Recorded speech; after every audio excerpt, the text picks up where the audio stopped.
دوستو یاد رکھنا، تگڑا اور مضبوط جوان پتہ کون ہوتا ہے؟ جس کی نظریں پوری طرح اس کے کنٹرول میں ہوں۔ یہ علامت جوانی ہے۔ جس آدمی کا پوری طرح، دو لوگ دنیا میں کبھی کوئی کارنامہ سر انجام نہیں دے سکتے، ایک جو حرام کھاتا ہو، ایک جس کی نظر ناپاک ہو۔ محمد بن قاسم جب یہاں آئے تھے نا تو ایک دن بڑے پریشان تھے، تو ایک بزرگ کہنے لگے آپ کیوں پریشان ہیں؟ کہنے لگے راجہ دہر سے مقابلہ ہے اور ہماری فوج تو سندھ کے رستے بھی نہیں جانتی، زبان بھی نہیں جانتی، لڑیں گے کیسے؟ دو چار دن کے بعد ان بزرگوں کی دوبارہ محمد بن قاسم سے ملاقات ہوئی تو بڑے خوش تھے۔ کہا اب آپ کیوں خوش ہیں؟ کہنے لگے وہ میرا مقابلہ نہیں کر سکتا، میں نے تحقیق کر لی ہے۔ کہا کیوں؟ کہنے لگے نظر کا گندہ ہے، اور جو نظر کے گندے ہوتے ہیں وہ میدانوں میں ٹھہرا نہیں کرتے۔ میدان کے لیے نکلنے کے لیے پاک جوانی کی ضرورت ہوتی، تطہیر مزاج ہونا ضروری ہوتا ہے، پاکیزہ افکار اور سچی اور سچی ستھری سوچوں کا ہونا ضروری ہوتا ہے۔ اس لیے فرمایا کہ میرا مقابلہ نہیں کر سکتا۔ حضرت عبداللہ ابن حذافہ کمرے میں تھے تو وزیر کی بیٹی اندر سجی سنوری پہنچ گئی۔ جیسے ہی آپ نے اس کفر کی چال کو دیکھا تو تیمم کر کے نفل شروع کیے۔ وہ ساری رات بیٹھی رہی، رب کا بندہ ساری رات عبادت کرتا رہا۔ عبادت بڑا سہارا ہے، مصلی بڑا سہارا ہے اللہ کے بندوں۔ صبح دروازہ کھولا، وزیر نے اپنی بچی سے پوچھنا چاہتا تھا رزلٹ کیا نکلا، تو وہ کہنے لگی پیچھے ہٹ جا، اب تیرا میرا تعلق کوئی نہیں، میں نے نبی پاک کا کلمہ پڑھ لیا۔ اس نے کہا میں نے بھی زمانہ دیکھا ہے، پر یہ کیا لوگ ہیں، کستوری کے بنے ہوئے، سندل سے دھلے ہوئے، کہ میں ساری رات کمرے میں رہی اور 100 اور 1000 آدمی جس جوان کا مقابلہ نہ کر سکے، اتنا طاقتور جوان کمرے میں رہا اور اس نے نظر اٹھا کے نہ دیکھا۔ او کچا رنگ للاری والا جڑا چڑھدا تے لیندا رہندا ہے، اے عشق تیرے دا رنگ محمد چڑھیا پھیر نہیں لیندا۔ میں کہا ایک دفعہ نظر اٹھا کے نہیں دیکھا، کمال ہو گئی۔ اتنے بڑے لوگ، اتنی بڑی سعادت مندی، فیروز بختی، معاملہ فہمی حد ہو گئی۔ اللہ اکبر۔ دوستو بادشاہ جب پوری طرح ہار گیا نا، اس نے کہا مار دو۔ تیل گرم کیا ایک کڑاہی میں، اور جب آپ کو اس میں ڈالنے لگے تو آپ کی آنکھوں میں آنسو آ گئے۔ بادشاہ کا خیال ہوا شاید نرم ہو گئے ہیں، کہنے لگا روئے کیوں؟ فرمانے لگے سوچتا ہوں جان ہی ایک ہے، کتنا مزہ ہے اس کی راہ میں جان دینے کا، کتنی لذت ہے اس کے نام پر مرنے میں، کتنا لطف ہے۔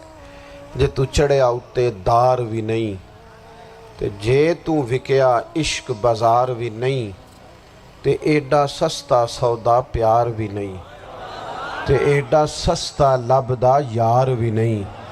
کئی جنگل گانے پیندے نہیں، کئی دوزخ لنگنے پیندے نہیں، جے وہ اس ملوں بھی مل جاوے، ایدوں سستا ہور بپار بھی نہیں۔ تے کچھ سمجھ نہ آوے لوکاں نوں وہ کادے نال شہید کرے، ڈٹھی یار دے ہاتھ تلوار بھی نہیں، پر او دا خالی جاندہ وار بھی نہیں۔ کہنے لگے ایک جان ہے نا، تو دل کرتا ہے ہزاروں ہوتی تو ایک ایک کر کے محبوب کے نام پہ قربان کرتا، جب میرے پاس ہے ہی ایک، کروں کیا؟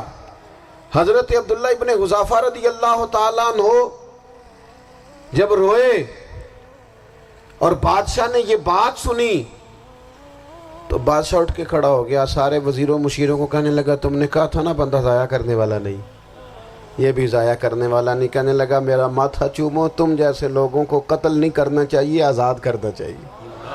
عزیز اپنی زندگی سے نا یہ بہت زیادہ ہرس، ہوس، طمع، اور یہ کسی بات کی بھی ہو، ہرس صرف پیسوں کی نہیں ہوتی ہے، شہرت کی بھی ہوتی ہے، یہ بیماری انسان کو اقتدار کی بھی ہوتی ہے، تعریف کی بھی بیماری ہوتی ہے، یہ سارے نقص ہوتے ہیں لوگوں کو، اور معاذ اللہ بعض جبوں کبوں کے اندر بھی ہوتے ہیں، وہاں بھی پنپتے ہیں۔ اپنی زندگی جب تک اس سادگی میں نہیں لاؤ گے جو رسول پاک نے عطا فرمائی ہے، جب لوگ آسانیوں میں پوری طرح الجھ گئے تو پھر وہ دور ہوئے اور کفر چڑھ گیا۔ دوسری بات، اللہ کے محبوب صلی اللہ تعالی علیہ وسلم کی محبت ہم سے تقاضا کرتی ہے کہ ہم اس مشن کے لیے کام کریں جس مشن کے لیے رسول پاک نے کام فرمایا ہے۔ ہم سارے کام بڑی مضبوطی سے، سوچ سمجھ کے، تدبر سے، حکمت سے، تقاضوں کو مد نظر رکھتے ہوئے کرتے ہیں سارے کام۔ دین کے کام میں ہمارا مزاج نہیں ہوتا، او ہو جائے گا جی، آپ بسم اللہ پڑھیں جی، شروع کریں جی۔ آپ تقاضوں کو سمجھیں، چیزوں کو دبائیں نہیں، چیزوں پر غور کریں۔ کسی کے ذہن کی سطح پر سوال ابھرتا ہے، اس کا تسلی بخش جواب دیں۔ اپنی زندگی میں دین کے کام کے لیے اپنے آپ کو وقف کریں، اور دین کے کام کے بہت سارے پہلو ہیں۔ ہزاروں لوگوں کو قرآن پاک ٹھیک پڑھنا نہیں آتا، ہزارہا لوگ ہیں جو قرآن مجید کے مطالب سے آگاہ نہیں ہیں، دین کی بنیادی ضروریات سے لوگ نابلد ہیں۔ میں آپ کو کس طرح یہ بات سمجھاؤں کہ ہزاروں کی تعداد میں طلاقیں اس لیے ہوتی ہیں کہ مردوں کو طلاق کے مسئلے نہیں آتے، انہیں پتہ نہیں ہے کہ مجھے حقوق زوجین کے معاملے میں کیسے چلنا۔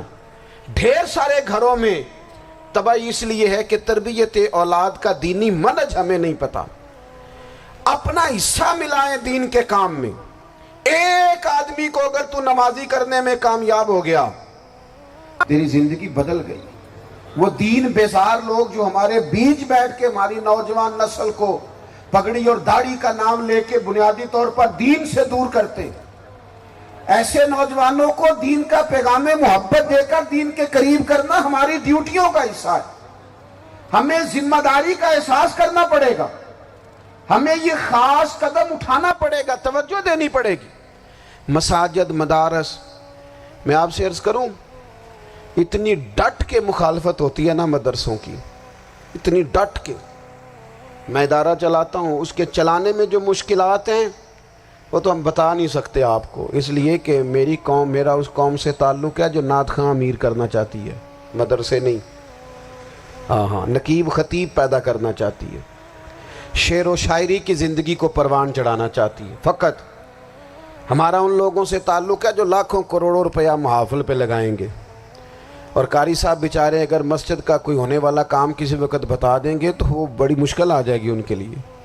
یہ کیسے ہو سکتا ہے، آپ نے یہ ڈیوٹی بتا دی۔ مدارس، اور جتنا اہم رول دین کو پھیلانے میں مدارس اسلامیہ کا ہے، اتنی زبردست، لوگوں کا خیال ہوتا ہے میری طرح کے لوگ شاید کام کرتے ہیں، ڈیوٹی کرتے ہیں۔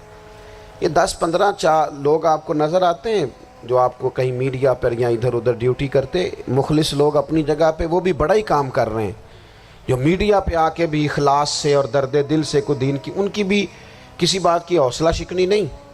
لیکن ہزارہا اساتذہ جو مدارس میں بیٹھ کے پڑھاتے ہیں، جنہوں نے وہ سارے لوگ تیار، آپ سمجھ نہیں سکتے کتنا بڑا کام۔ حفظ کا استاد جو ہوتا ہے نا، اس کی ڈیوٹی 24 گھنٹے ہوتی ہے، فجر سے پہلے، اور اس نے بچوں کو اٹھانا ہے۔ تنخواہ تو ہم انہیں دینا نہیں نہ چاہتے جی، تنخواہ نہیں دے دی انہوں نے، ہمیں مولوی امیر نہ ہو جانا۔ مولوی نو تے سوٹ بھی 27ویں والی رات دے ہے تاکہ کدھر سوان کے عید والے دن پا نہ لوے، چونکہ 27ویں تو بعد تے درزی پھڑتا ہی کوئی نہیں، کیوں حضرت؟ ایسا ہی ہے نا، اس وقت تو نہیں نہ لیتا، تو ہم چاہتے ہیں مولوی ہماری مرضی کے ہماری طرح کا سوٹ نہ پہن لے۔ مدارس کی مضبوطی، آپ یہ دیکھ لیں، یہ صلاح الدین ایوبی کا تعلق بھلا کس چیز سے تھا؟